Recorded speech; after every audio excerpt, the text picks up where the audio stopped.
Muito se fala sobre o caminho de Santiago, essa peregrinação, talvez a mais conhecida das peregrinações da Europa, onde diversos caminhos da Europa, saindo de diversos pontos diferentes,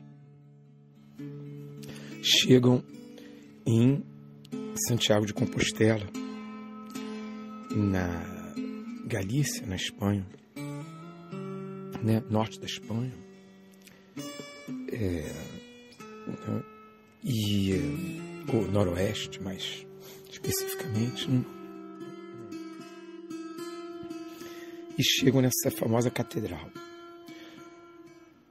Mas eu vou aqui abordar não exatamente o caminho de Santiago, a ida no caminho de Santiago, né? Quando se fala caminho de Santiago, se fala geralmente da ida a Santiago de Compostela.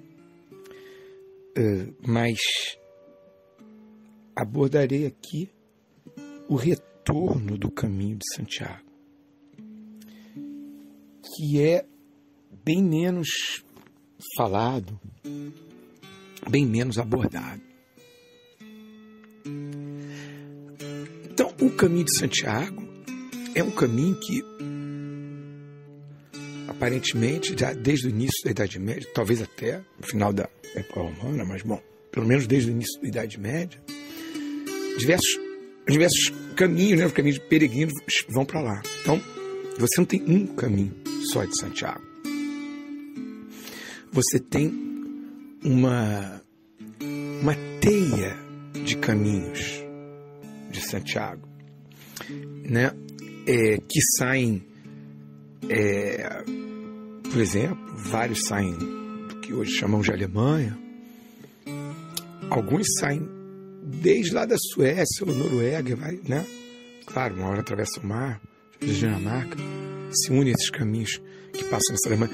Outros vêm do centro da Europa, até da Polônia, por exemplo, ou da Lituânia, ou seja, das beiradas da Rússia, ali, e que vão se dirigindo por diversos caminhos diferentes a Santiago, né, na Galícia, né, e alguns saem da Itália, e eles vão se afunilando, né, em direção à França, porque a França é uma espécie de funil, né, para chegar na Península Ibérica. E aí, atravessando os Pirineus, a maioria desses caminhos atravessam o sudoeste francês, que é ali por Aquitânia, né? Vai chegar pelo País Basco, né? Pode atravessar os Pirineus, ou vai pela beira-mar, né? E que também é uma forma de contornar os Pirineus, né? País Basco, né? Depois Cantábria, aquela região montanhosa, né? E mais chuvosa ali que tem aquelas regiões da Espanha. Mas outros, e esse talvez seja até o mais conhecido, né? E outros vêm de outras regiões. Tem um caminho, por exemplo, que vem de Sevilha, extremo sul da Espanha, e vai subindo paralelamente a Portugal, uma hora até cruzando um pedacinho de Portugal, para chegar lá em Santiago, na Galícia. E tem um caminho português também, que pode, por exemplo, sair dali de Porto, de Belo Porto, norte de Portugal, e você vai, mais curto, claro, né? Né? E você vai até Santiago. Tem até um caminho, Santiago não é no litoral, mas ele também não é muito longe, né? Acho que algumas dezenas de quilômetros, né? Do Finistério, fim da Terra, como chamava o romano, um dos fins da Terra, né? E que onde depois é o Oceano Atlântico, é uma ponta do Oceano Atlântico que eles chamaram assim, né? Onde se encontra o Oceano Atlântico, né? Você pode também vir do Finistério, fazer essas dezenas de quilômetros e chegar em Santiago de Compostela. Isso porque o caminho de Santiago, ele é um caminho de despojamento, né? Ele é um caminho longo, nunca ele é curto. Ele é um caminho de despojamento, você vai se despojar. E esse caminho, ele não é igual para todo mundo. Alguns começam mais próximos, né? Pelo menos mais próximos do ponto de vista geográfico. Você pode estar ali no Finisterre, você pode estar no norte de Portugal, né? E vai entrando nessas terras da Galícia, que, aliás, as origens de Portugal são a Galícia, né? A língua também, o galego. Depois, uma parte do galego vira português, que falamos, né? E, então, de certa forma, essa peregrinação, né, em torno de um ponto que está localizado na Galícia é especial também para nós brasileiros, porque boa parte, né, da nossa formação social e histórica e étnica, boa parte dela é portuguesa, né? Então, é interessante isso, né, que o Caminho de Santiago está localizado em terras, né, que falam variações da nossa língua, né? O galaico português. Bom, mas o fato é que esse caminho geográfico, você tem gente que parte mais longe geograficamente, outros partem de mais perto. Mas isso geograficamente, né? Porque se é um caminho de despojamento, de despojar-se, talvez alguns que partam de mais longe já até estejam mais próximos, né, de certa forma, ao objetivo do caminho de Santiago, ou um dos objetivos, né, que esse despojamento. Pode ser que outros mais próximos saiam de outros pontos, quer dizer, mais próximos do ponto de vista geográfico, mas do ponto de vista desse despojamento, que ele é físico, mas ele é sobretudo espiritual, porque é disso que o caminho de Santiago se trata, ou pelo menos deve se tratar. O que não impede que ele tenha um aspecto físico. Bom, parece com o caminho da gente aqui na Terra, né? Não é? Paralelo, né? O fato de que seja um caminho do espírito, seja lá como podemos definir esse espírito, né? Talvez como um conjunto de pensamentos, emoções, sentimentos e emoções, pensamentos, sentimentos, com algo a mais, além disso, né, dessa centelha, ou centelha divina que temos. Talvez isso seja o espírito. Alguns acham que o espírito, a centelha divina, ela é para além do espírito, né? O espírito seria um dos invólucros, né? Um invólucro um tanto etéreo, né? Mas que não é exatamente a centelha divina, né? A resposta não temos, mas faz sentido pensar assim, né? Mas se a gente quiser incluir também o espírito, né, com a centelha divina, ou imiscuir as duas, misturar também é válido. Até porque o caminho e as questões são tão vastas que não vale a pena ficar se digladiando por certos detalhes, né? Embora podemos abordar esses detalhes e discuti-los e meditar sobre eles e conversar sobre eles, né? Talvez em momentos diferentes da vida a gente veja essa questão, né, do que é o espírito, se a centelha divina faz parte do espírito, não, ela é um dos invólucros, né? Essa é uma questão, mas talvez abordemos ela de maneira diferente, em momentos diferentes da vida. De toda maneira, a questão, ou uma das questões do Caminho de Santiago é o despojamento. E o que mais primeiro salta aos olhos de todo mundo que já o fez é o despojamento material, porque você leva caminhando, né, você leva a sua mochila, você leva suas coisas, né, suas roupas, né, e coisa para beber, coisa para... Alguns levavam panela, levavam apetrecho assim, para uma cozinha. Bom, você leva essas coisas. E todo mundo diz que, na medida que você vai avançando, os dias, as semanas vão passando, quiçá meses, né? Você vai se despojando e levando cada vez menos desse saco nas costas, né? Dessa mochila, dessas coisas que você carrega, né?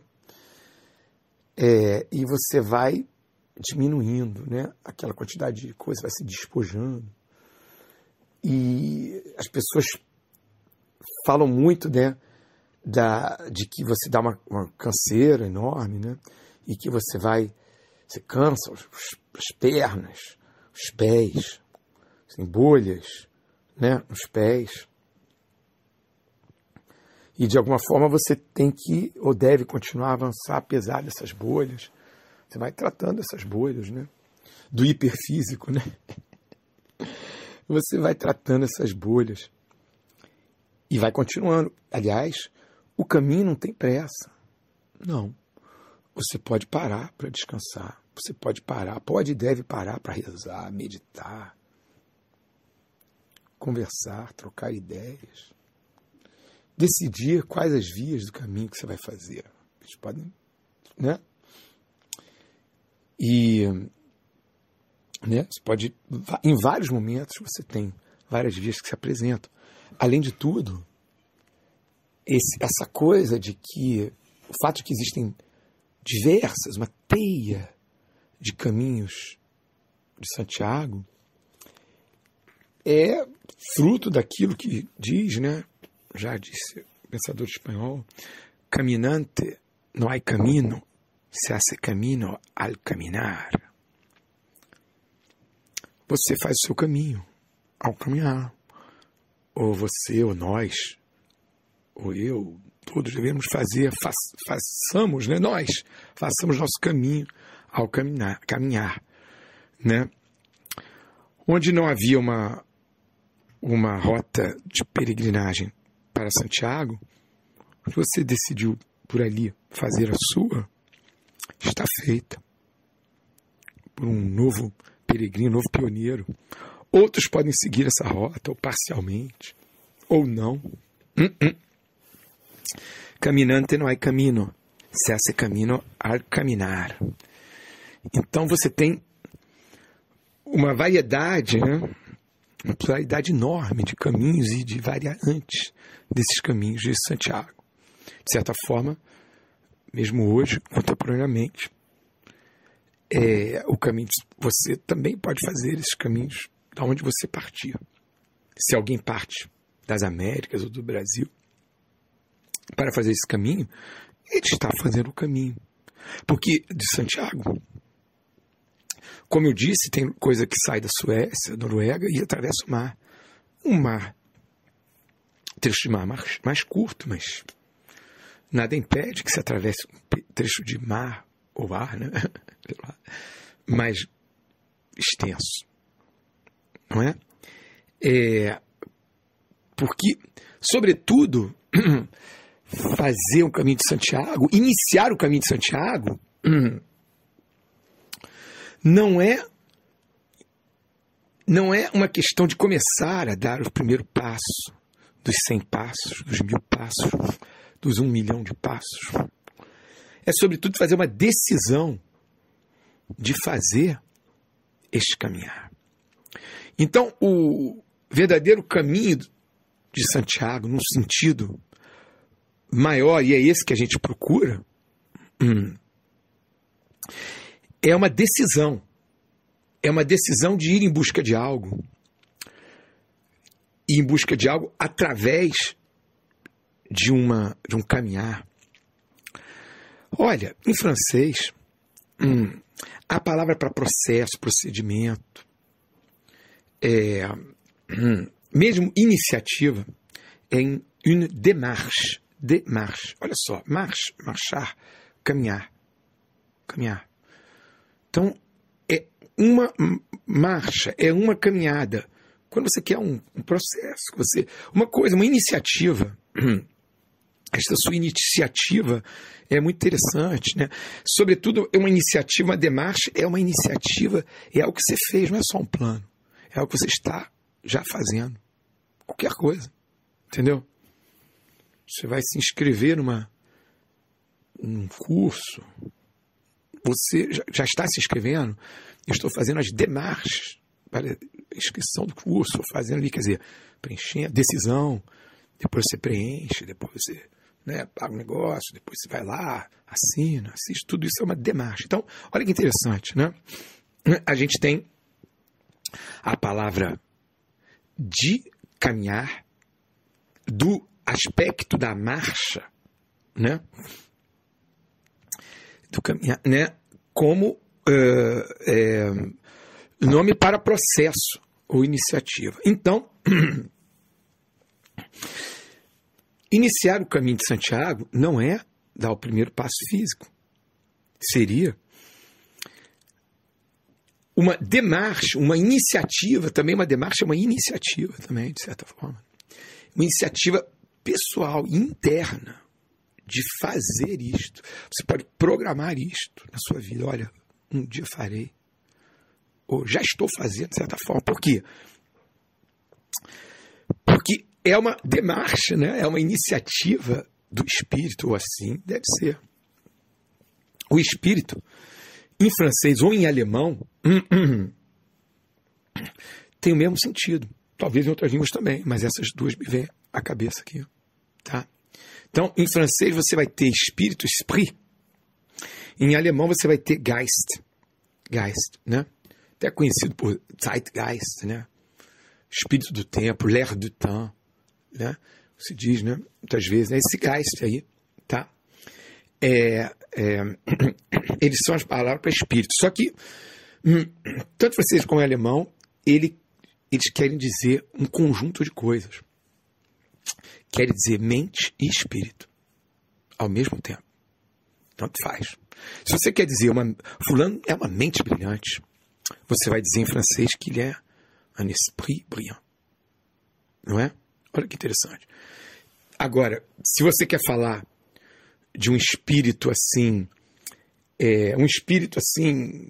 sabe, de um desencarnado, também pode ser um espírito. Esprit também pode ser uma das palavras, né?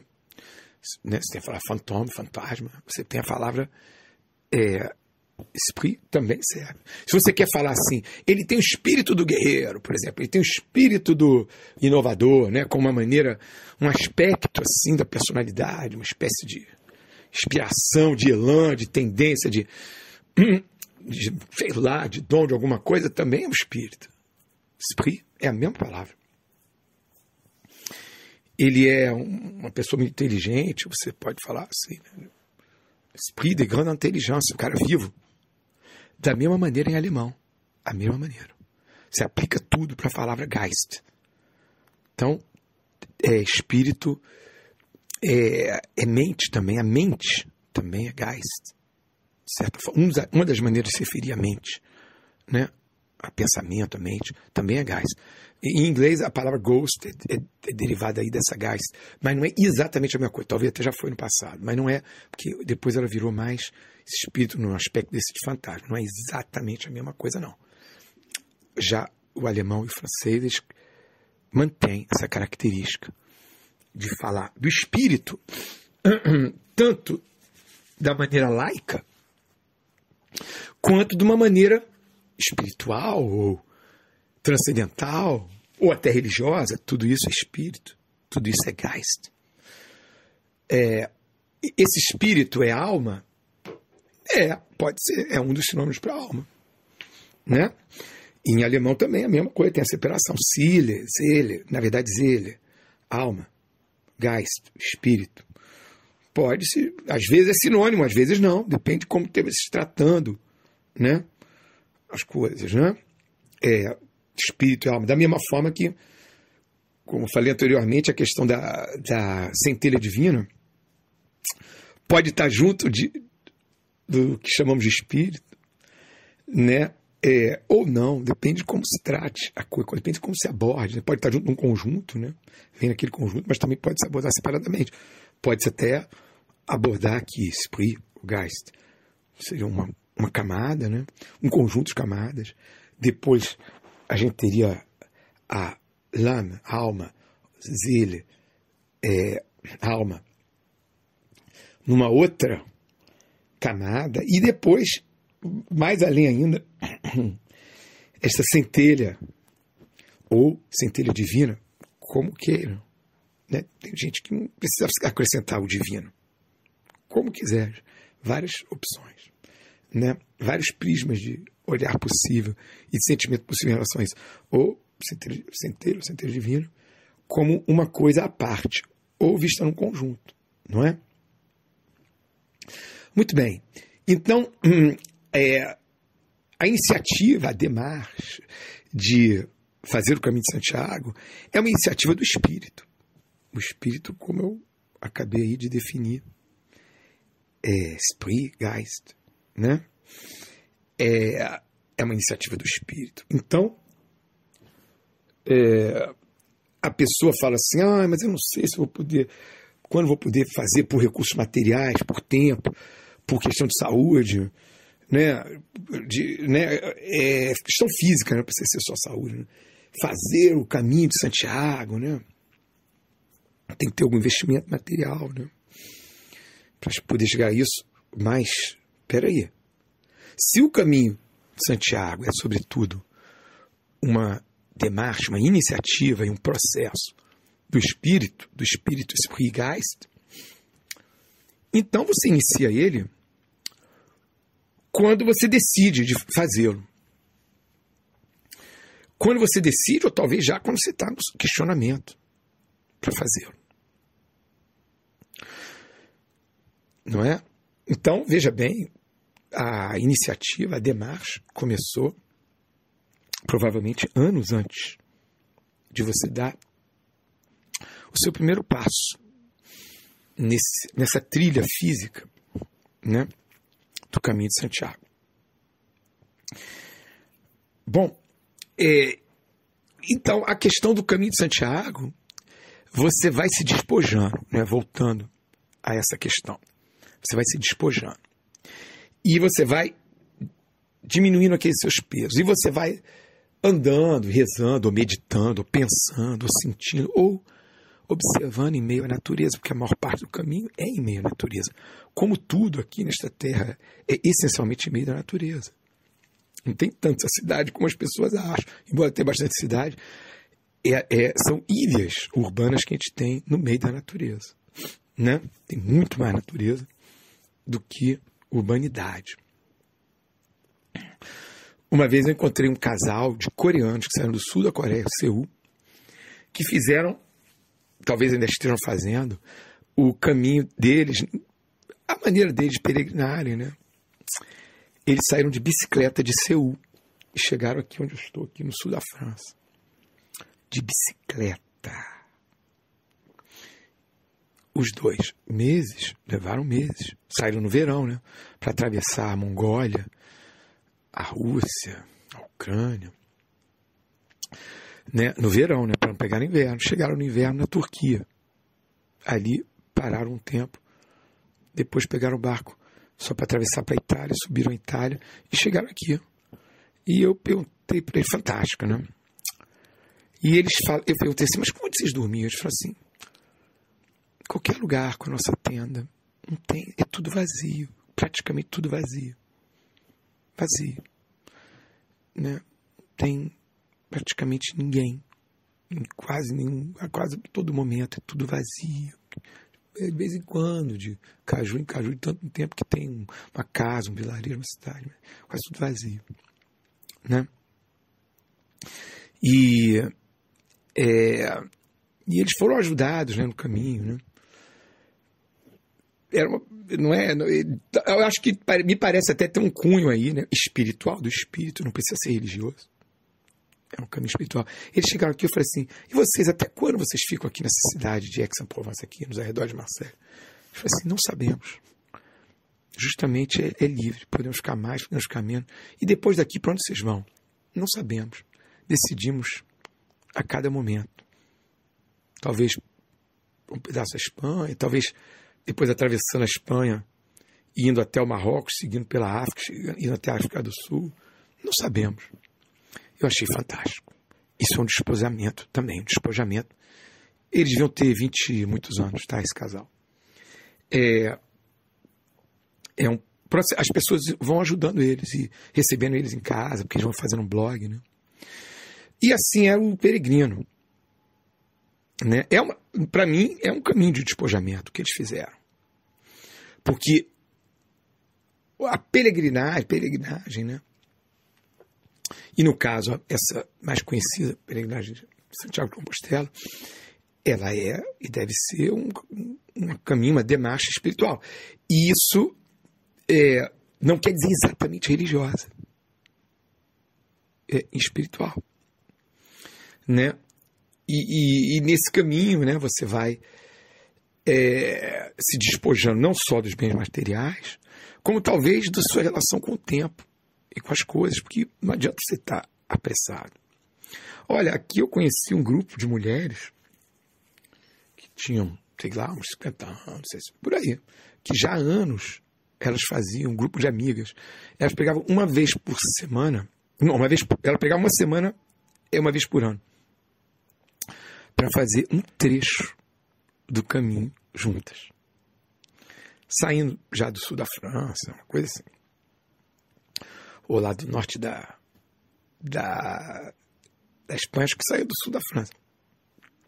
Para não ficar muito longe de suas famílias, muito tempo. Então, elas vão fazer o caminho de Santiago em algumas dezenas de anos. 20, 30 anos.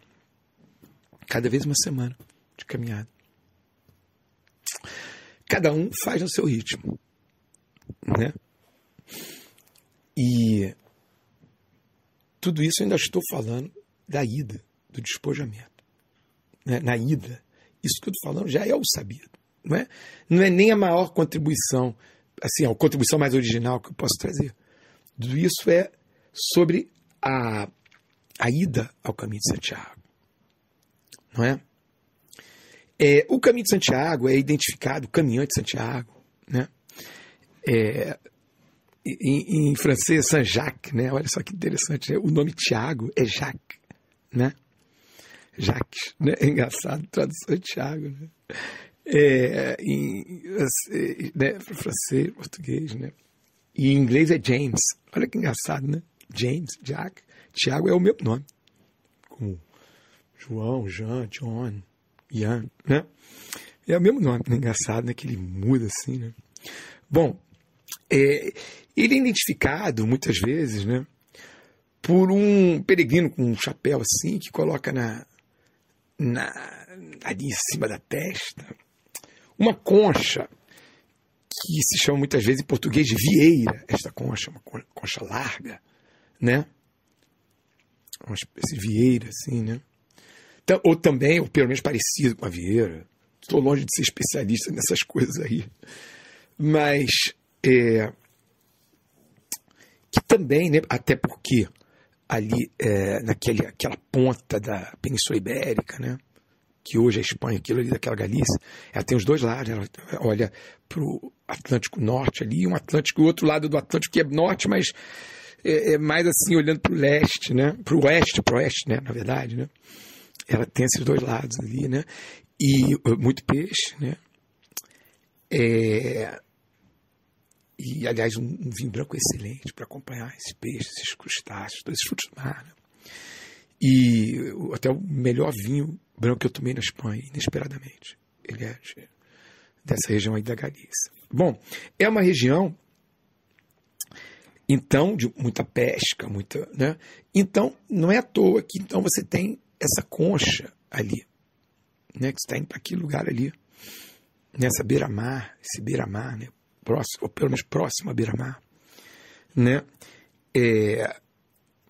Essa região que é marítima, embora tenha as partes dela, do intraterra dela, mas, né, dentro das terras, né, mas ela é muito marítima, né? E que você vai, então, com aquela concha ali, identifica que você está indo naquela direção, né? Aquela concha, seu chapéu, suas roupas. Inclusive, você encontra hoje, né? Aquele símbolo, né? Nos caminhos, né? Por exemplo, eu encontrei isso na Alemanha, isso na França, tem isso na Espanha, tem isso em Portugal. Aquele símbolozinho daquela concha, numa sinalização assim, você sabe que ali é um caminho de Santiago, digamos, oficializado, balizado, né? É aquela concha. E a gente se pergunta assim, por que, né, aquela concha, né? Na testa ali, na altura do terceiro olho, se quisermos assim, né? Vermos assim, né? Olha, aquela concha não só pode ter um alimento ali dentro, né? A vieira, que aliás em francês se chama Noix de Saint-Jacques, que é noz de São Tiago. Essa noz é um fruto do mar, muito bom, ele é branco assim, muito bom, muito macio, muito bom, apreciado, né? E que é ali guardado, né, dentro dessa proteção, dessa capa, desse invólucro, né, que o faz. Mas também a concha que é parecida, eu não sei se é a mesma, não sei, faz a pérola, né? Ou pelo menos é uma dessas que faz a pérola. Né? Até eu disse numa canção, só mesmo a concha sabe o valor da pérola. Só mesmo a concha sabe o valor da pérola. Pois é. Da mesma forma que só mesmo a flor sabe o valor da pétala.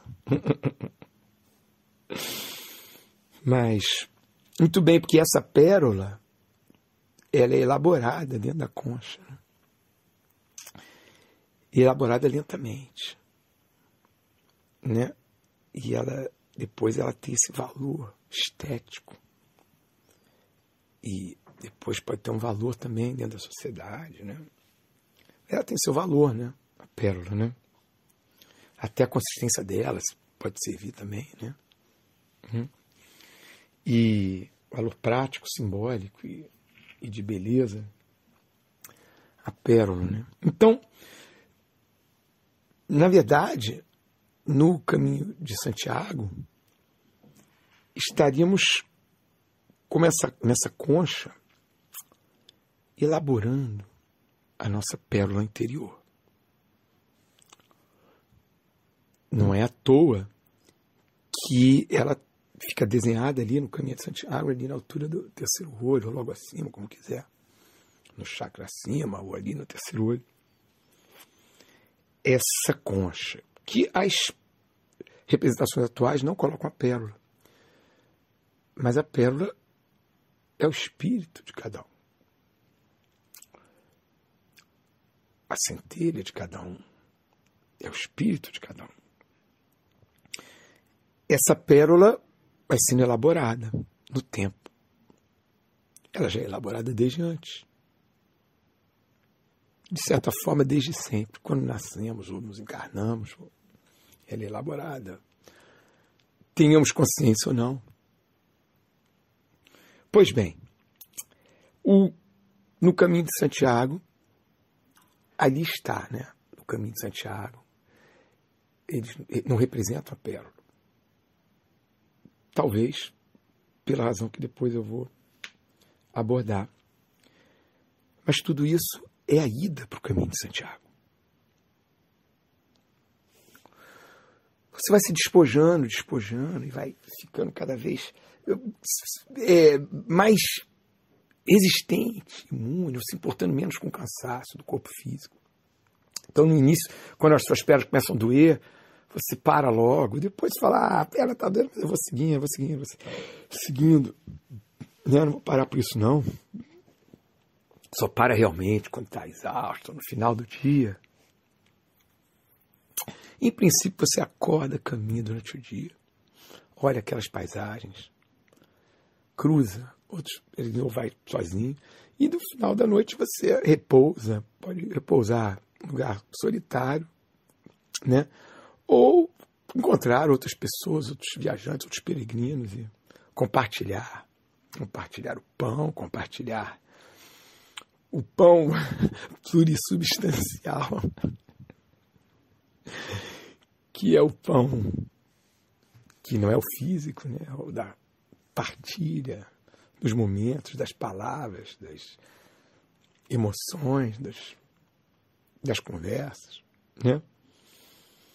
E depois você acorda no outro dia e caminha. Primeiro você não aguenta muita chuva, depois você passa a aguentar a chuva e vai indo.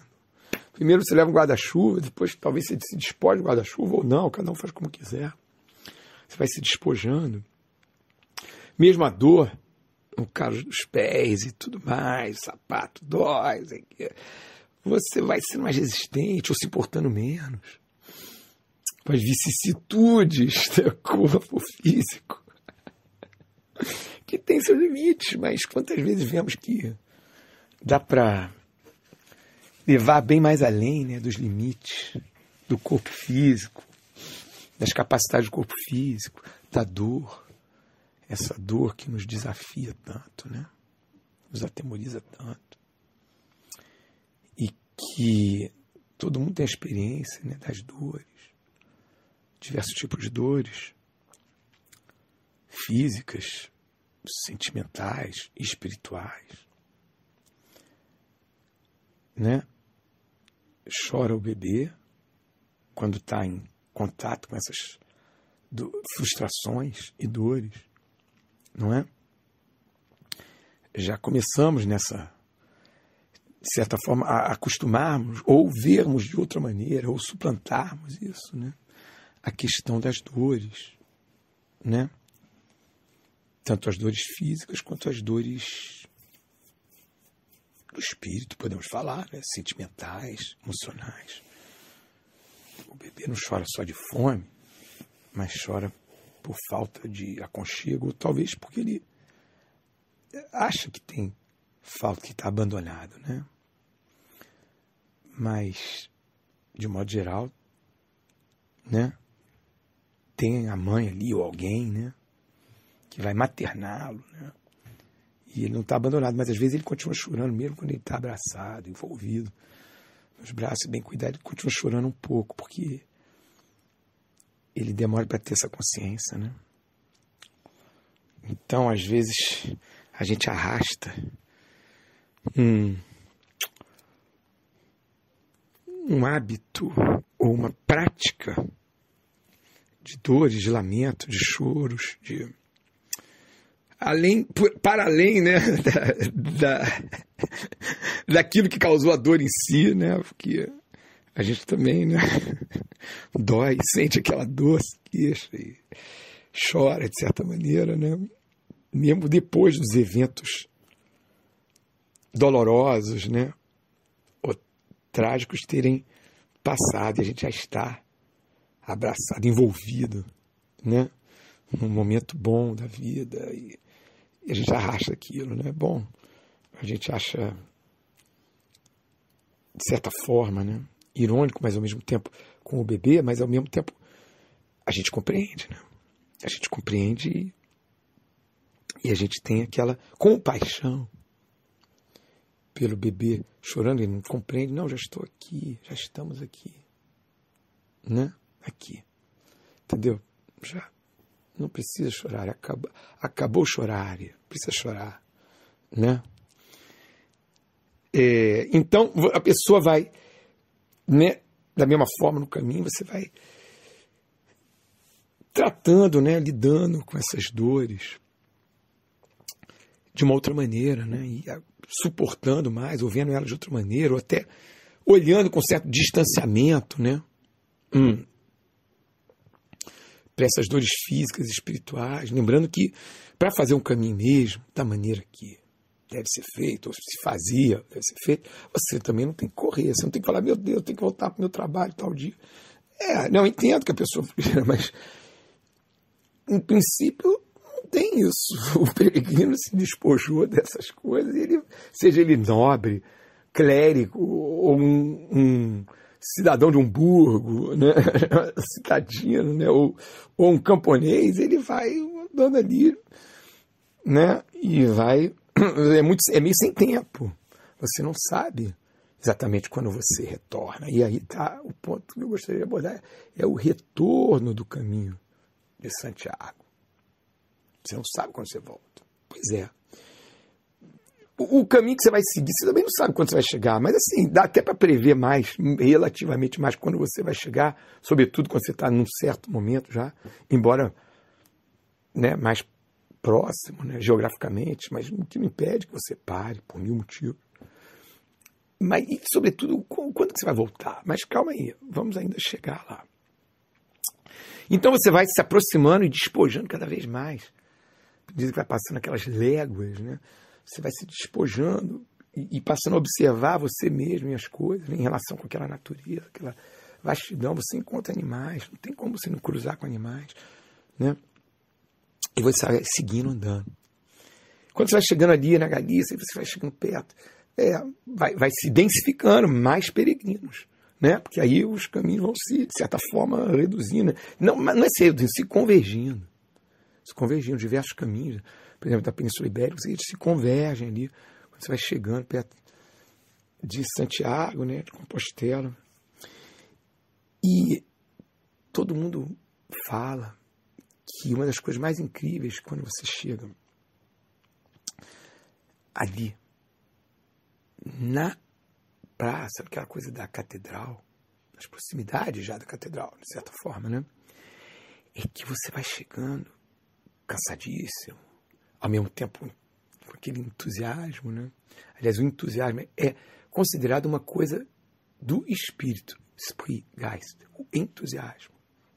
Palavra de origem grega, né? Me parece, né? Entusiasmo, né? Mesmo quando a gente fala em português, o entusiasmo é uma coisa do espírito, você é entusiasmado. Não é uma coisa física, exatamente. Nem exatamente uma coisa mental, né? É mais uma junção de uma energia, de um elan e de algo mental também, mas o entusiasmo, né? Ele é uma coisa do espírito. Estou entusiasmado por algo, não é? Da mesma forma que o desânimo também é. Uma espécie de cinzitude, né, do espírito. Então, mas o ânimo, ânima, a alma também, né? Ânima, sopro, ânima. Ela é também algo do espírito. O entusiasmo, né? Ele é sei lá, um atributo, não sei nem como definir direito, né?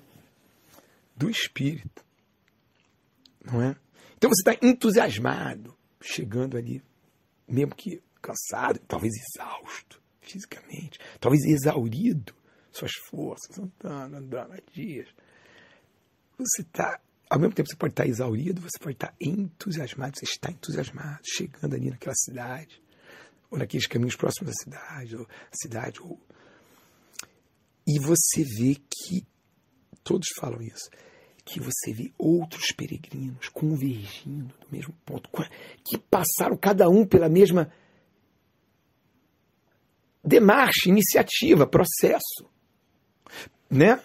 Iniciativa, processo, demarche, vindo de pontos diferentes, de países diferentes, convergindo na mesma direção. Cada um passou a sua experiência individual. Dura e doce experiência. Não é? E às vezes duríssima para alguns, às vezes as pessoas fazem o caminho para poder se despojar de grandes dores, de relacionamentos, de mortes, de vidas no sentido que viveram com alguém ou em situações que tão ruins que é melhor se despojar. E nada melhor que o contato com a natureza, com a vastidão da natureza e com, né? Então, cada um faz o caminho por certas razões e talvez até inicie a demarche, o caminho por umas razões, mas depois descubra que também está fazendo por outras razões, né? Que se sobrepõe, se juntam àquela original, mas que também pode sobrepor. Então todo mundo diz que é incrível você que está com aquele entusiasmo chegando ali perto daquela praça, catedral, você vê, e chegando os outros peregrinos também com aquela entusiasmados, com aquela luz no rosto, podemos chamar assim, né? Uma iluminação interna no rosto, né? Refletida no rosto. E outros peregrinos também, que aquilo dá uma força enorme nos últimos quilômetros, porque você vê que outros também fizeram aquilo, estão chegando, cada um do lugar do mundo, com aquele mesmo objetivo. E então, isso é... Né, as pessoas falam muito disso. E finalmente você chega naquele ponto de peregrinagem, né, peregrinagem. Que é essa catedral magnífica, uma catedral românica, diz aí que ele é do século, essencialmente ali do ano 1000, até sairia mil e tanto, quer dizer, a gente estaria fazendo 1000 anos agora, mas que já tinha outras coisas ali, outras igrejas, outras capelas anteriores, né, que já se fazia antes, né? Mas isso ali que a gente vê ali, né, é magnífico, né? Ela é românica, né? Tem alguns aspectos góticos, né? Mas essencialmente românica, né? O gótico é tardio, ele é mais francês, mas bom, tem ali o aspecto gótico, algum aspecto gótico, mas sobretudo depois um aspecto barroco que foi colocado aí por cima, né? E aumentado também, aumenta cada vez mais, né? A igreja, a catedral, e o claustro e todo aquele conjunto. E realmente é magnífico, né? Aquilo tudo, né? Teve inclusive um rei francês que teve lá, século XIV, né? Charles V, Carlos V, né? Charles V, que era filho de um chamado João o Bom, olha que legal, né? Rei francês, fez essa peregrinação lá, e quando ele chegou lá, aí você tem uma capela dedicada a São Salvador, né, da França, uma coisa assim, uma capela gótica, né, que ele mandou erguer, e que ele deu a soma de 3.000 florins, uma fortuna, para que fosse rezada uma missa por dia, todo dia uma missa, para a prosperidade da França. Interessante. Ele não pediu para a prosperidade dele ou da dinastia dele, né? Egoisticamente ele poderia ter pedido isso, né? Para a prosperidade do reino dele ou da dinastia dele. Ele pediu pela prosperidade da França. Em princípio, essa missa deveria ser rezada até hoje, porque não tem limite. Ele deu para ser rezada sempre. Hoje eu não sei se reza ainda não. Mas ele deu, então, né, essa contribuição enorme, né, de 3.000 florins, né, para que se rezasse uma missa pela França, pela nação dele, vamos chamar assim nação. Pela prosperidade da sua nação. Não exatamente dele ou da sua dinastia. Olha, talvez por isso que ele foi chamado, ou pelo menos nesse momento, de Carlos V, né? Carlos o Sábio. Filho de João Bom, Carlos o Sábio. Pelo menos nisso ele foi bem sábio, né? Ele muito diferente, né, de outros monarcas ou governantes, né? Não pediu por ele, né, nem só pelos próximos dele, né? Ele pediu para a nação dele. Belo, né? Sábio, né? Diria. Ele está lá sepultado na Saint-Denis, a catedral onde são sepultados os reis da França, próximo a Paris, né? Está lá o túmulo dele. E esse legado, né, interessante dele. Bom, de certa forma, voltando, né, à catedral, né? Então, tanto um peregrino, um agricultor simples, como um monge, alguém gênero, quanto nobre, quanto reis, fazem sua peregrinagem. E cada um à sua maneira, né? Você vê. Então, as pessoas chegam lá e admiram, né? Realmente magnífico o conjunto que é essa catedral, né? Lá na Santiago de Compostela, na Galícia. Porém, embora tenha suas coisas ali originais, feitiçeiras, bom, inclusive muita gente, né, alguns dizem, né, que essas catedrais são anteriores a tudo isso, né, que a cristandade se apropriou de catedrais, de edifícios que já estavam ali, depois modificou, ampliou, mas bom, modificou, né, certas coisas que já estavam ali antes, né.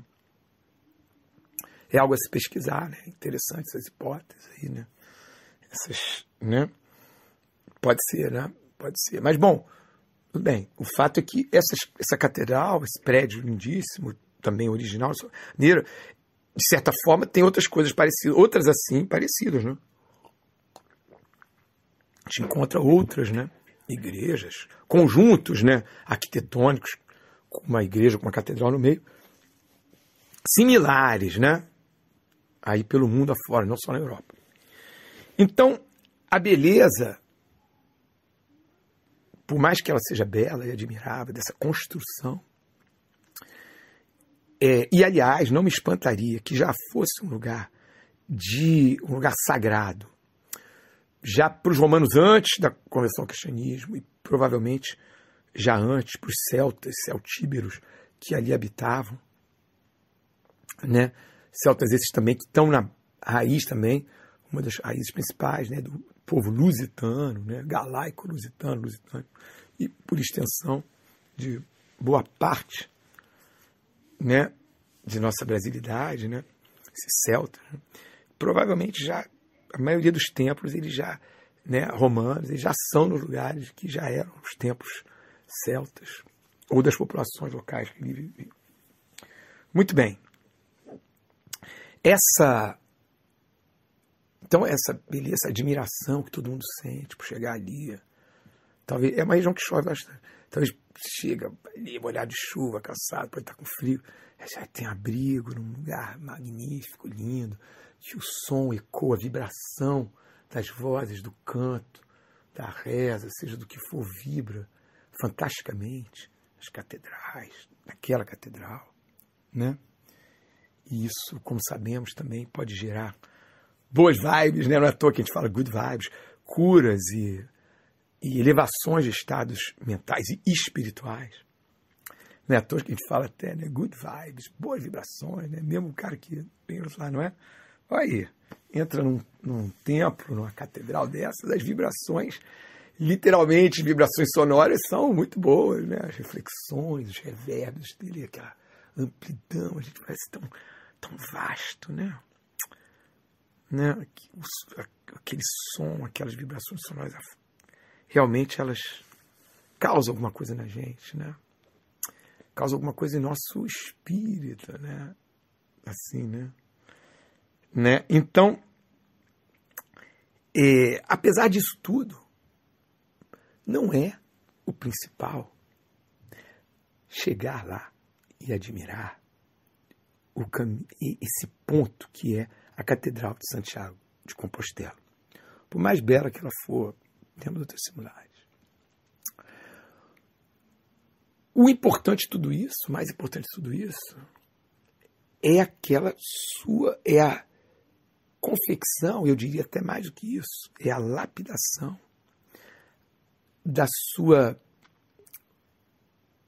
pedra, da sua pérola interior. Com um esmero, né? Uma esmerização, esmero dessa pérola interior. Este é o objetivo. Não é exatamente o objetivo de chegar lá, naquela catedral. Não é esse. O objetivo é algo interior, é algo que se passa a nível do espírito, esprit, geist. Não é? Pois bem. Se o objetivo é esse, o objetivo não é material, embora ele passe por alguma coisa material. O objetivo é do espírito. Então ele é uma forma de transcendência, né? Também, né? Podemos falar.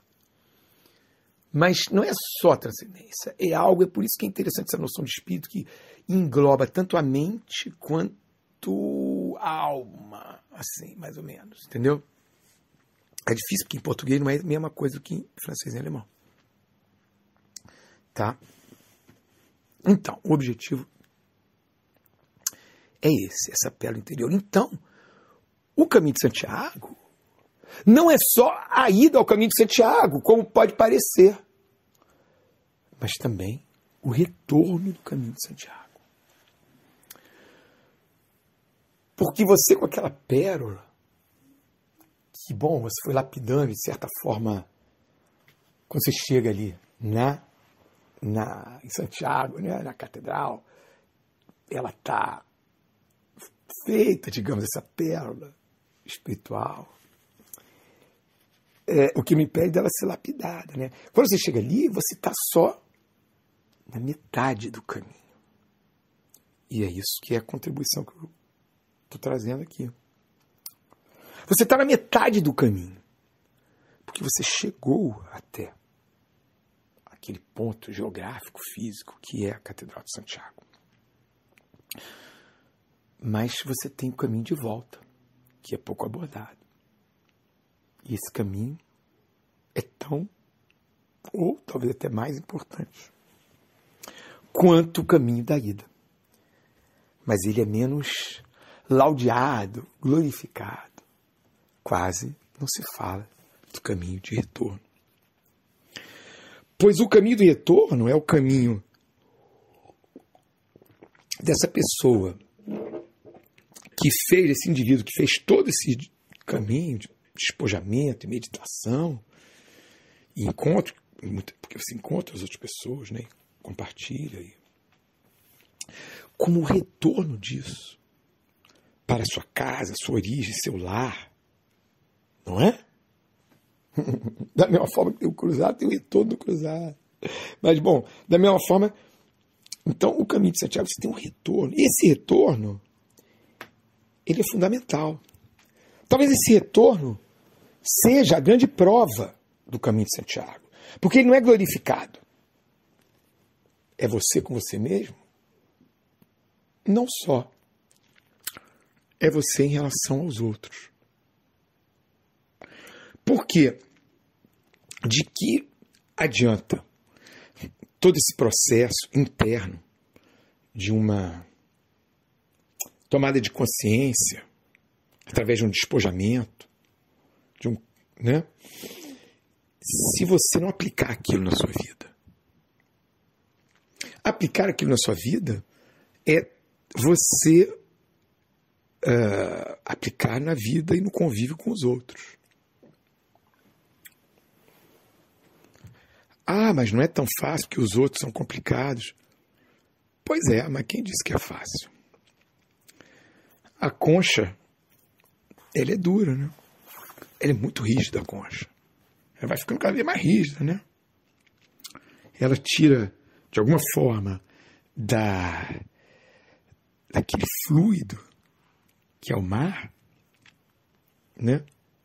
Que é mais leve, ela tira daquela liquidez, aquele fluido que é o mar, ela tira os elementos para fazer uma concha rígida, muito rígida. E lá dentro, e bela também, né? E lá dentro a pérola, ou o alimento que é aquela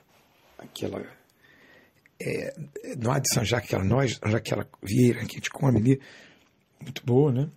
Ou a pérola. E essa pérola, deitada ali, parece uma espécie de leito que a concha produz, né? Ela tem que ser, ao mesmo tempo, ela tem que ter uma coisa firme, uma firmeza, né? Para poder elaborar aquela pérola deitada até numa espécie de leito ali, que ali é macio. Essa pérola, ela tem o seu valor quando ela está no fundo do mar, né? Mas ela adquire o valor, de certa forma, quando a gente traz para a sociedade. Não é? Da mesma forma, a verdadeira peregrinação vai ser quando você traz essa sua pérola interior para o convívio com a sociedade, com a família, com os seus. Não é fácil. Claro que não é fácil. Mas a verdade é que esse é a grande questão do retorno do caminho. Você chegou lá, e aí? Agora você fica um tempo por ali, se quiser, continua na catedral, continua, vai até o mar, faz ali suas meditações, suas orações, quanto mais uma hora você vai voltar. Esse retorno pode demorar muito, pode demorar semanas, meses, anos. O retorno do caminho de Santiago. Nesse retorno, não que você não tem os holofotes, é que, de certa forma, vai ser testado, né? a sua transformação, né? No seu espírito, né? Essa metamorfose, essa coisa, né? Porque se você volta do caminho, de toda essa demarcha, todo esse caminho, esse processo, essa iniciativa, da mesma maneira do que você foi, então, será que valeu? Se você volta só com uma mudança interna, mas que não altera a sua relação com as outras pessoas, olha, não fica uma peregrinação do espírito, mas sim uma ego-trip. Temos que usar um termo moderno para isso, uma ego-trip, que você fala uma viagem, uma trip, né? Uma viagem do ego. Então, e todo esse caminho só faz sentido maior, né? Se tem a volta, o retorno do caminho de Santiago.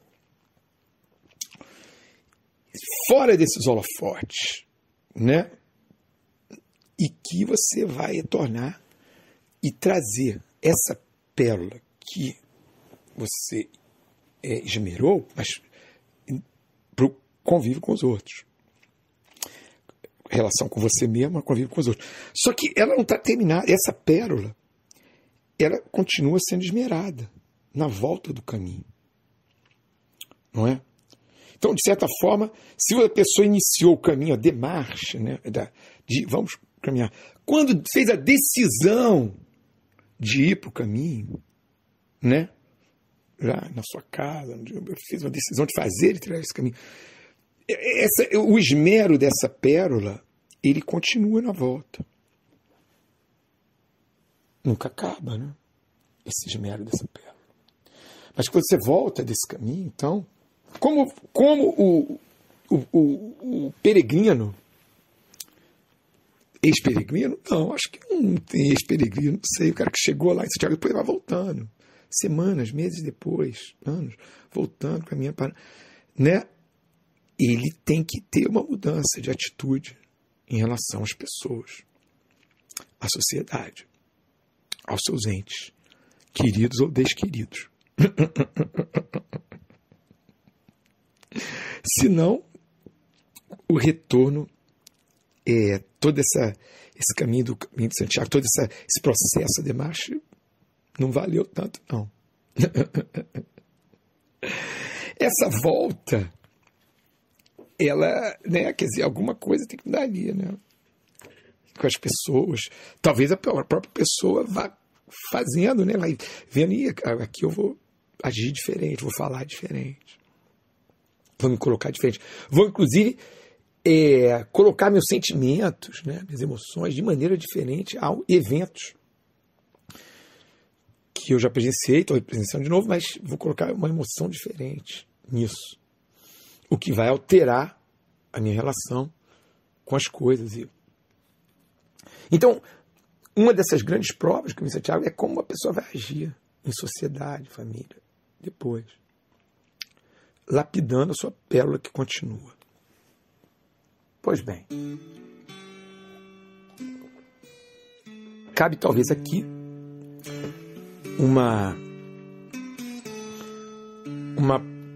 a parábola, né?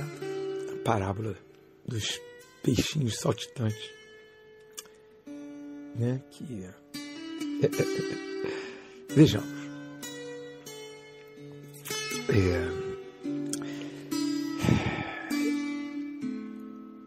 tinha um peixe, né? O peixe andava com cardume no fundo do mar.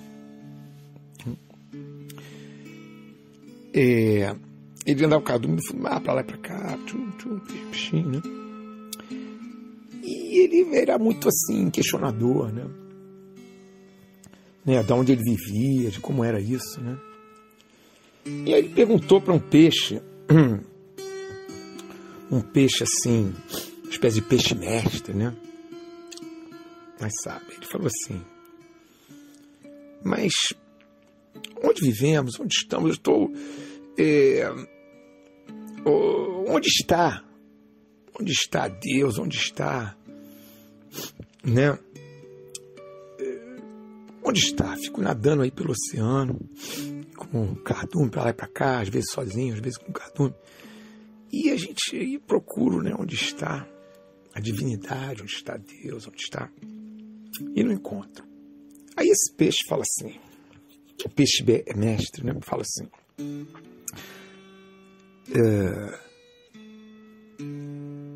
não é preciso procurar ele com E maiúsculo, pois estamos imersos nele. Né? Estamos imersos nele. Nós nos movimentamos, comemos, bebemos, vivemos, tudo, nadamos, estamos nele, nessa divindade. Não é? É isso que nos nutre, que faz tudo ali, todos aqueles peixes, tubarões e crustáceos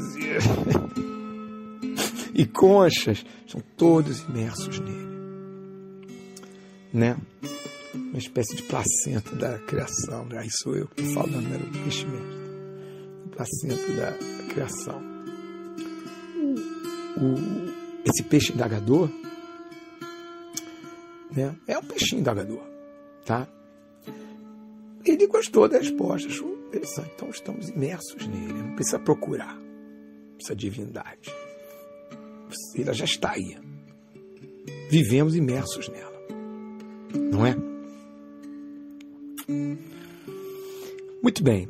E ele continuou nadando com cardume, mas, né, satisfeito com essa resposta. Mas um dia, nadando por aí, solitário, dessa vez, ele foi se aproximando de onde tinha mais claridade, lá no pé da superfície do mar, e decidiu, e olha, ali mais para cima, ele fez mais claro, pum, tá, tem um salto, tchum. Caramba, tem um salto assim no mar, pum. Claro, voltou pro mar de novo, aqueles saltos que o peixinho dá no mar, assim, né, bum, que a gente vê, né, que a gente consegue ver, bum, pro ar, assim, né. E ele falou assim: caramba, o que é isso que eu experimentei? O que é isso que eu experimentei aqui? Aqui é diferente. Peraí. Isso aqui não é aquele oceano. Oceano do Deus dos mares?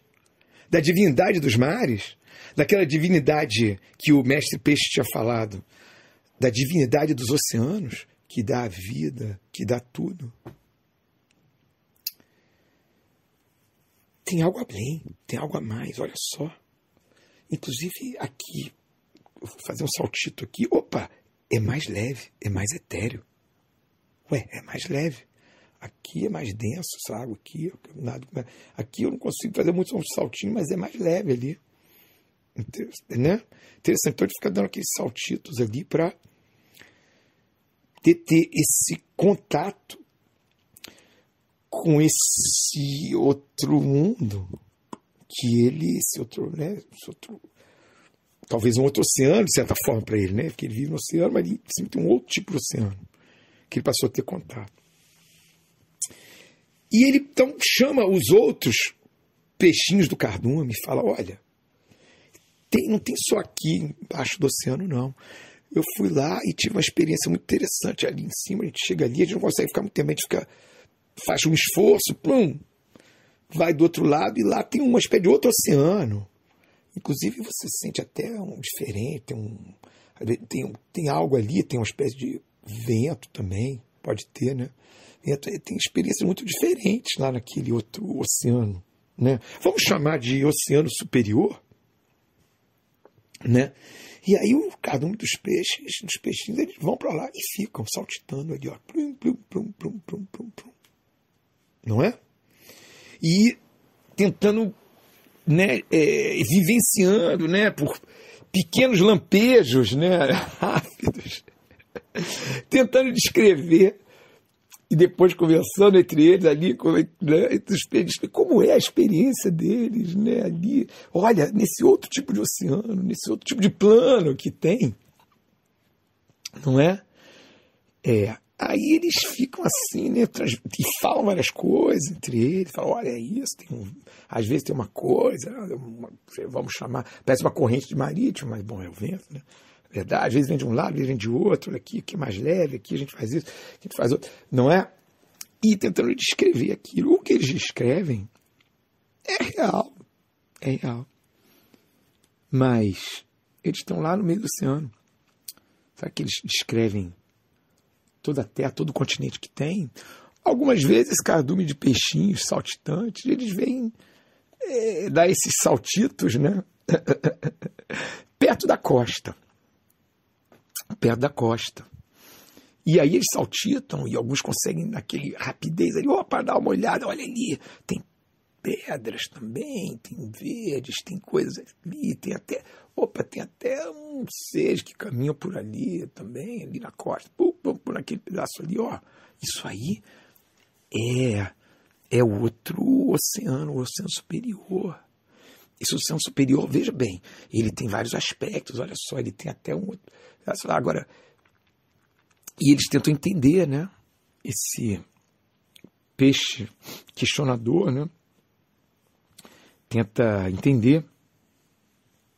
E eles fazem aqueles testemunhos deles, entre eles, descrevendo aquilo que eles viveram, experienciaram.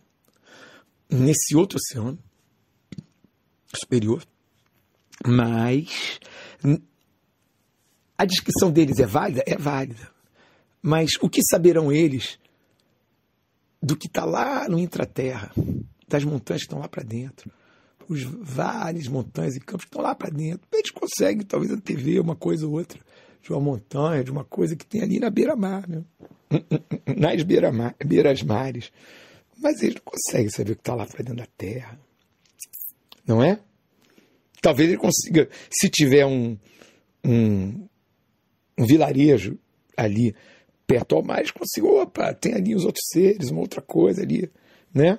Mas não consegue ver as grandes cidades ou catedrais que estão lá para dentro, né? Esses peixinhos saltitantes, se eles estão saltitando no Finisterre, lá na Galícia, eles não conseguem ver a catedral. Não conseguem nem o que está lá para dentro, não. Conseguem, quando muito, alguns peregrinos chegam lá na beirada, né, e ali ficam olhando assim a vastidão do mar. Aí os peixinhos saltitantes conseguem dar uma olhada naqueles seres de longe, sem compreendê-los, né? Embora eles, né, não tenham compreensão. Bom,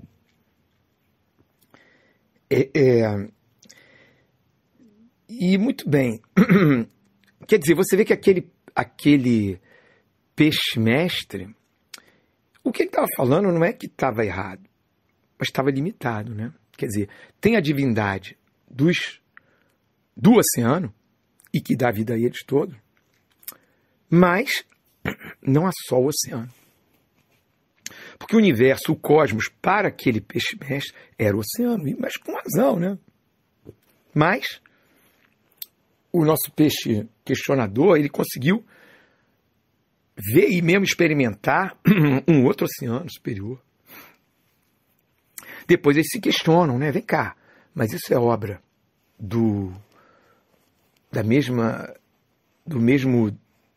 divindade dos oceanos? Ou não? Ou é obra de outra divindade, ou de uma antidivindade, de uma coisa assim, né? Não se sabe, né? Cada um vai questionar, né? Terão eles as respostas? Dificilmente, né? Talvez. Pois bem, de repente, um pescador no seu anzol, pesca um desses peixes. Ele é içado para esse, assim chamado pelos peixinhos, de oceano superior. Içado, vamos chamar assim, para o nosso plano aqui. É aqui, da gente. Humano aqui vivendo na Terra. A gente vive no ar. Né? Embora a gente possa dar umas nadadas, umas conhecidas no oceano inferior, a gente não é de lá, né? A gente é da superfície do oceano interior, que pode dar umas idas lá na profundeza, mas a gente não é de lá, né? Pois é, mas esse pescador fisgou um desses peixes.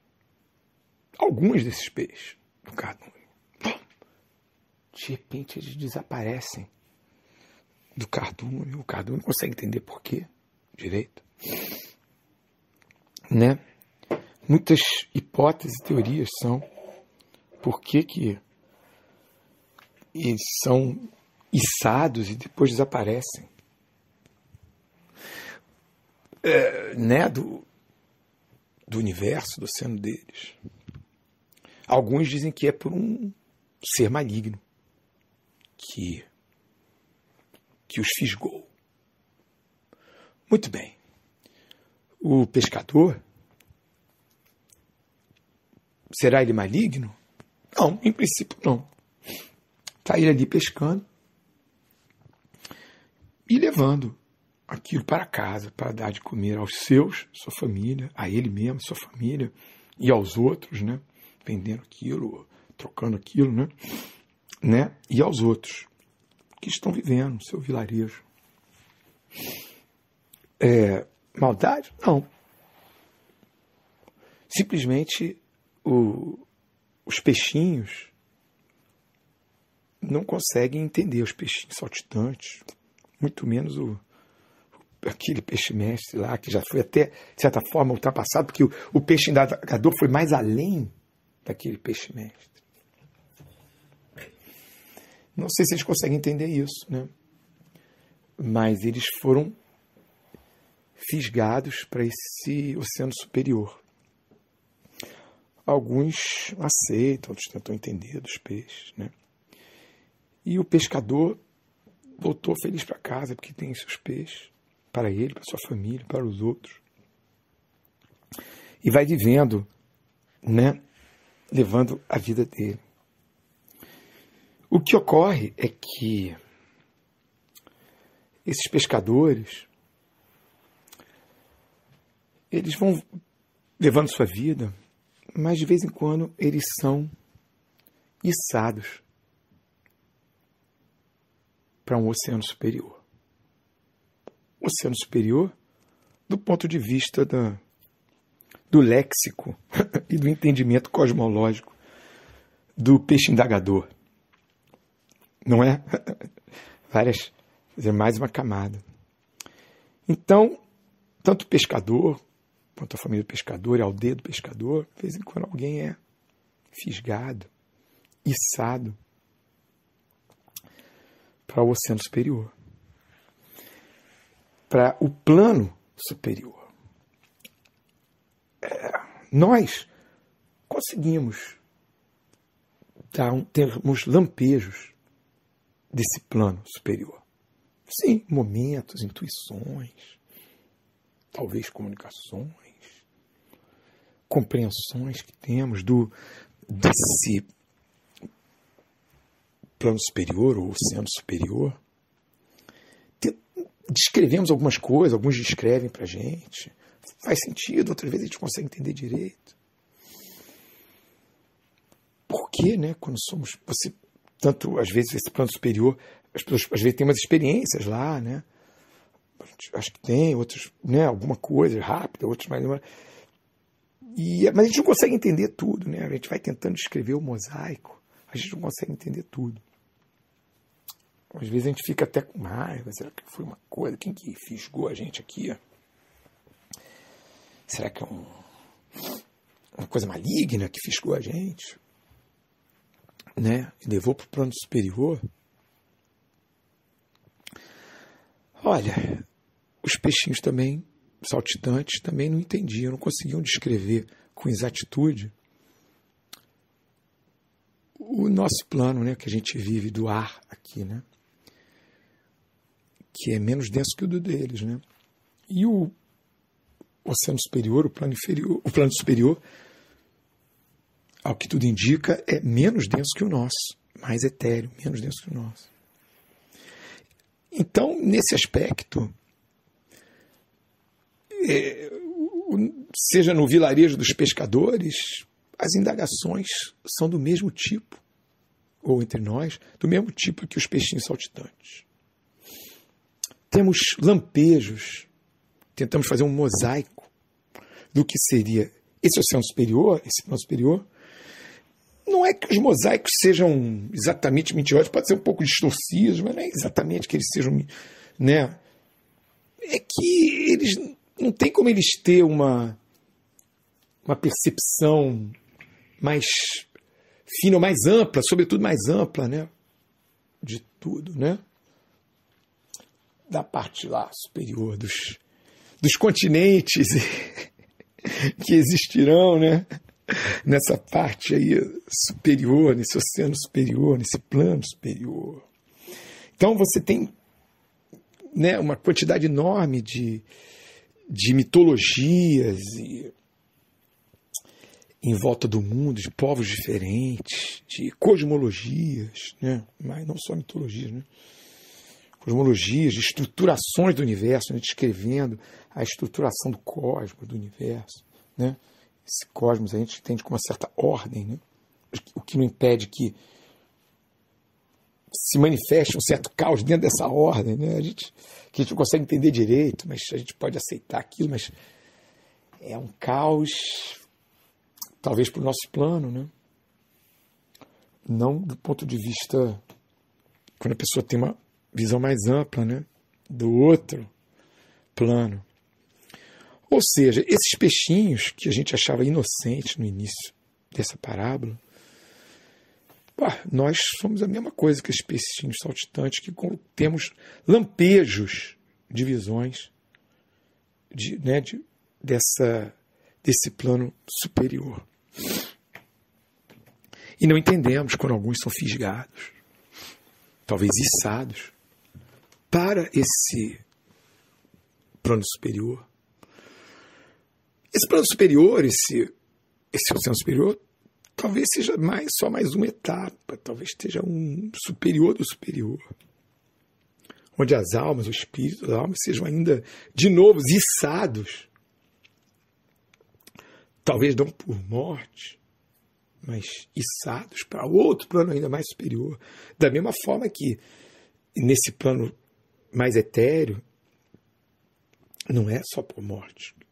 Temos várias coisas, tem consciências, tem lampejos, tem viagens astrais, tem sonhos, tem experiências, tem, né, conscientes, tem várias coisas que você dá os lampejos, né, desse plano superior, né, ou plano mais etéreo, que é exatamente como os saltitos dos peixes no oceano.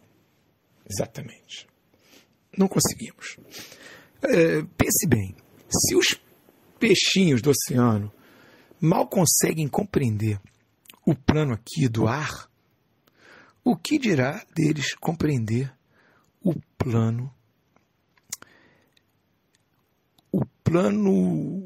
vamos chamar assim, etérico, que está acima do plano do ar que a gente vive? O que entenderão eles, se mal eles conseguem entender os seres que caminham sobre a Terra, nesse mundo do ar? Imagina o que esses peixinhos vão entender do plano etérico ainda mais superior. Nada, ou muito pouco, né? Isso quer dizer que o mestre do peixe estava errado exatamente? Não. Nem estava de má fé o mestre dos peixes quando falou assim: olha, você está imerso nele. Você está imerso na divindade. Tá? Aí a questão é o seguinte: os peixinhos se questionam. Há outra divindade que manda que cria, comanda esse plano aéreo, vamos falar plano do ar, ou não? Ou é um demônio, é uma antidivindade. Alguns acham que é do mal, porque olha só, capturam os peixes, mas outros, né, que somem os peixes. Mas outros não, dizem, não, olha, mas eu estou passeando aqui, eu fico saltitando ali, tudo bem, às vezes ainda com um mosquitinho que tem ali em cima, eu até me alimento até me alimento de um alimento que tem lá no plano do ar, não é? Muitos saltitam. De certa forma, mais saltitam do que são pescados. Então, o nosso peixe indagador chega à conclusão que, vem cá, então talvez ele não seja, a divindade não seja a divindade do oceano, seja uma divindade que engloba tanto o oceano quanto esse plano do ar, o oceano do ar. É interessante, né? Nesse aspecto, ele vai mais além do que o peixe-mestre, né? O peixe indagador vai mais além do peixe-mestre, né? Mas é assim que deve ser, né? Você deve ir além, né, do seu mestre, não é? Esse é o grande sentido da coisa, né? Ir mais além do seu mestre. Você é assim, né? Você vai mais além. Esse peixe indagador, chegando a essa conclusão, ele foi mais além do seu mestre, né? Bom, de toda maneira, o que saberão eles do plano que vamos chamar de etéreo? Muito pouco, nada, né? Pois é. Então, assim nós somos também. Diversos povos no mundo, na sua cosmologia, na sua organização do universo, né? Do universo. Olha, quando a gente fala organização do universo, eu gosto muito do termo cósmico. Não é o universo apresentado pela NASA, dessas distâncias estelares, as coisas assim, desses anos-luz, mas é que isso aí é tudo muito recente. A compreensão de cosmos, de universo, de planos de existência das diversas civilizações, elas não têm nada a ver com isso. Então a gente fala universo, é um universo dali, a gente vive. Da mesma maneira que a gente fala o universo das coisas aqui, que a gente está no universo da música, o universo de qualquer coisa que a gente faça, o universo da engenharia, da arquitetura. São universos e não tem a ver. Depois essa palavra universo ficou muito apropriada pela NASA e tudo mais, que é essa espécie de cosmologia que não só a NASA, mas que esse pessoal, essa coisa aí que depois nos apresenta, né? Mas as cosmologias, né, anteriores, antigas, elas sagradas e anteriores, né, mesmo, elas não veem a palavra universo dessa maneira, tá? Então, o ideal é a gente ver essa questão do universo, do cosmos, tentando nos despojar, olha só, e a questão do Santiago é o despojamento, é nos despojar dessa visão, né, dessa cosmologia, né, que hoje em dia a NASA e afins nos impõe, né? Bom, então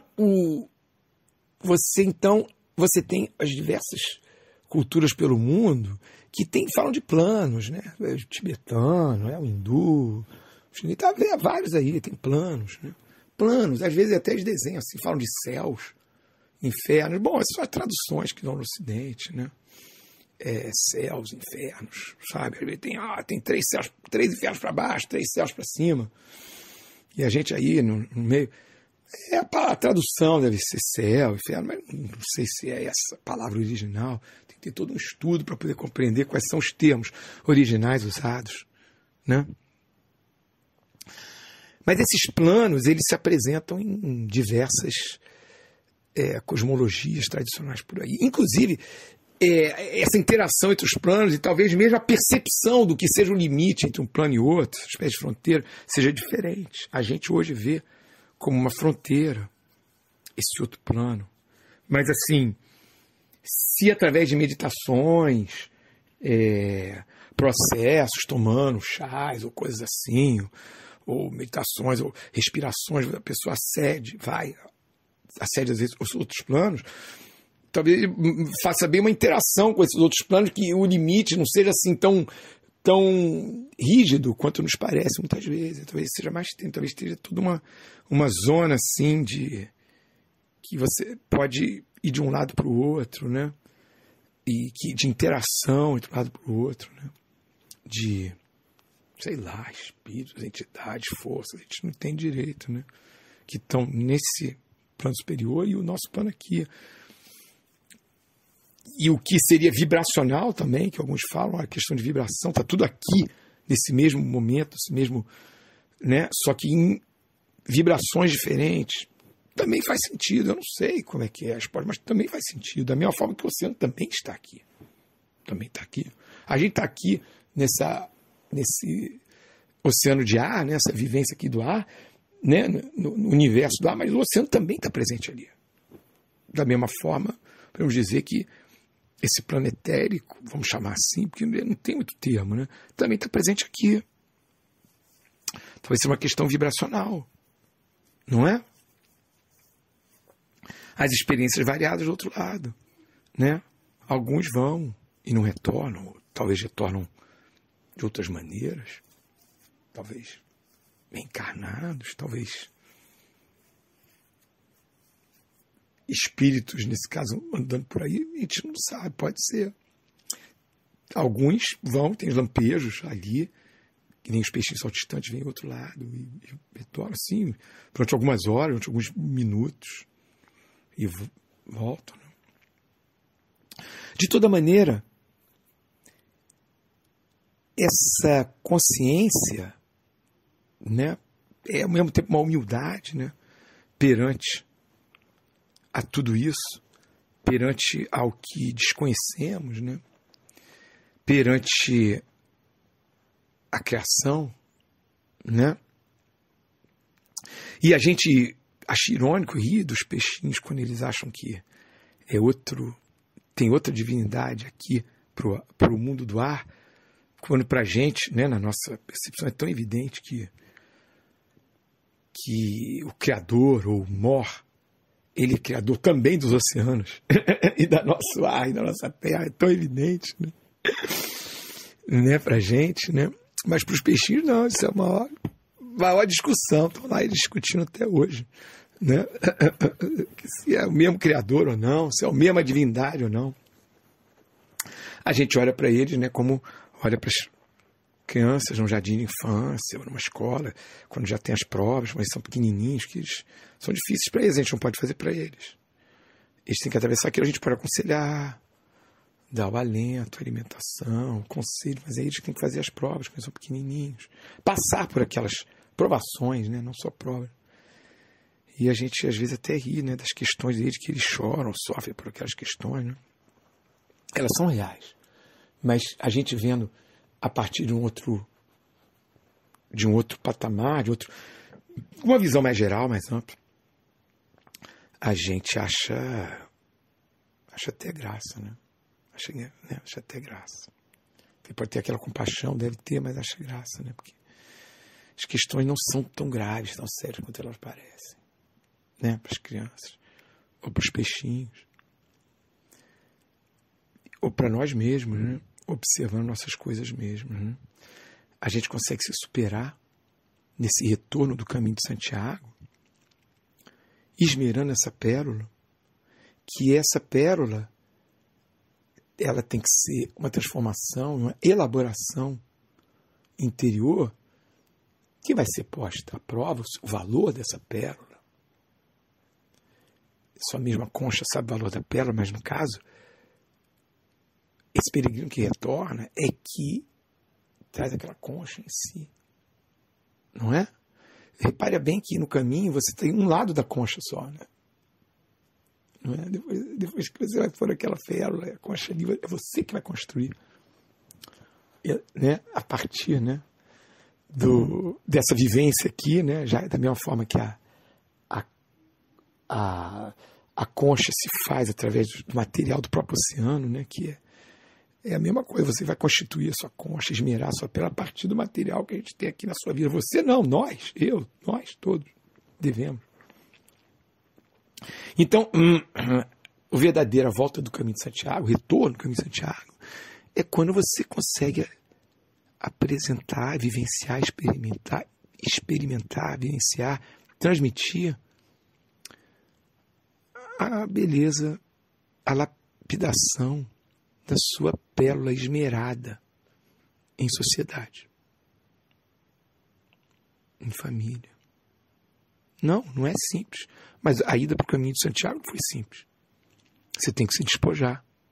Quem disse que no retorno do caminho de Santiago você também não tem que se despojar? Quando a gente se despoja, também é para poder ter outras camadas, né? Você se despoja de uma coisa, também você abre espaço para você poder ter uma nova veste. Você despoja de uma veste, mas abre espaço para ter uma nova veste. Você, às vezes, se despoja de uma pessoa, de uma relação, também para abrir espaço para que apareçam outras pessoas, relações. Despoja de um trabalho, de um fardo, também para que outros trabalhos e outros fardos de outros sentidos, de outras maneiras, apareçam para dar lugar para outras coisas, né? Então,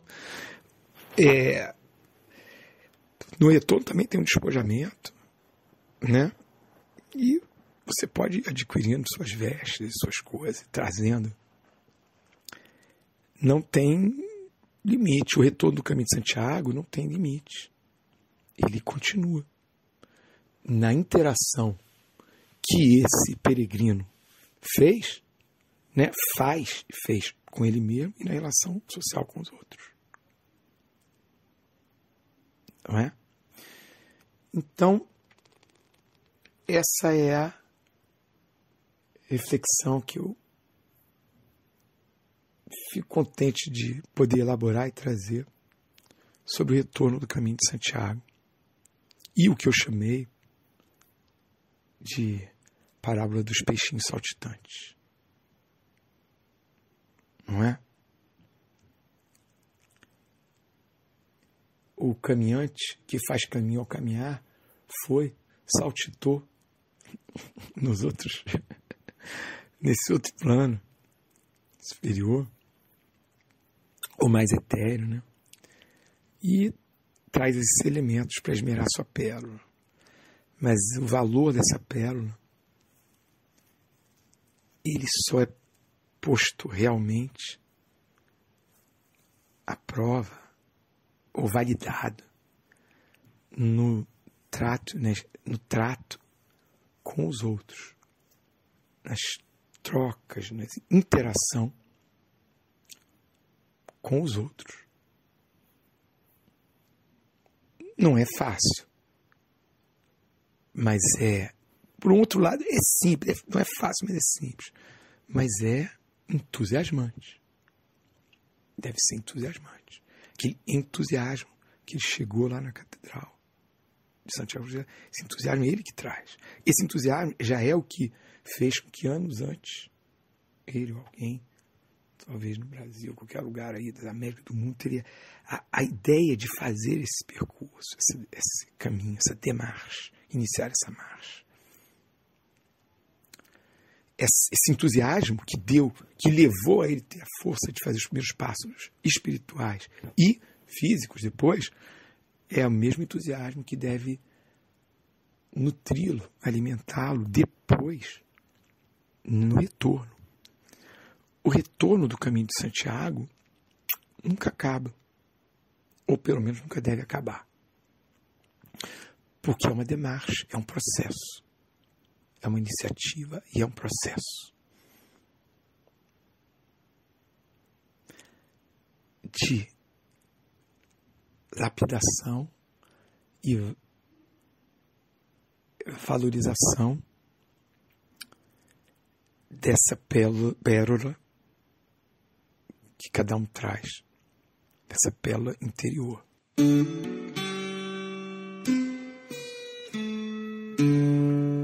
Meus amigos, não há conclusão, não há respostas. São elementos. Eu também não sei. As coisas, a gente tem pistas, né? Pistas por onde ir, por onde seguir.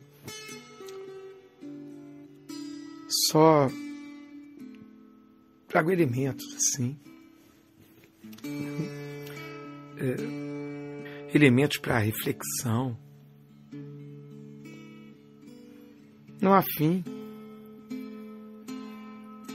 Talvez haja finalidades, né? Não é? Então, por isso, fico contente de trazer essa reflexão. E essa parábola que possa contribuir, né, para o nosso esmero interno.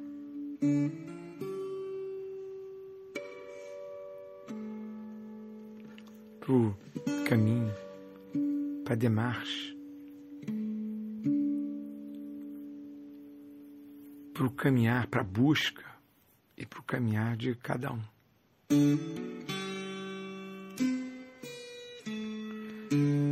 Eu sou o João, mas poderia ser qualquer um. O que eu falei aí, eu só juntei as coisas porque você já sabia tudo isso. Já sabe tudo isso. As pessoas já sabem tudo isso. Só juntei aí dessa uma forma. Aí, mas, né? Você já sabe tudo isso, né? Que eu falei. No fundo, né? É isso. Essa é a graça da coisa também. Tá bom? Vamos lá.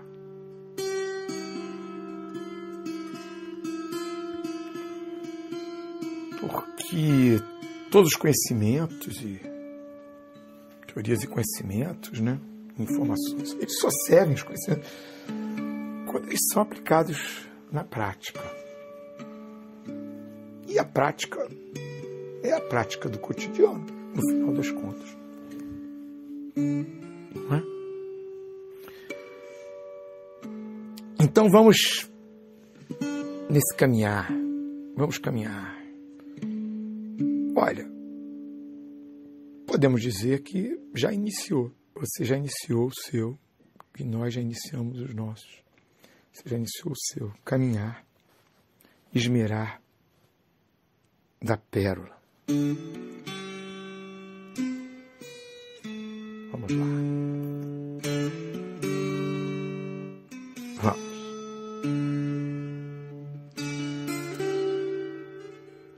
Já estamos indo. Nem nos demos conta e já estamos no caminho. A gente só precisa despertar, porque a gente já está no caminho, né? Já está. Tudo isso aí já está em processo, em acontecimento.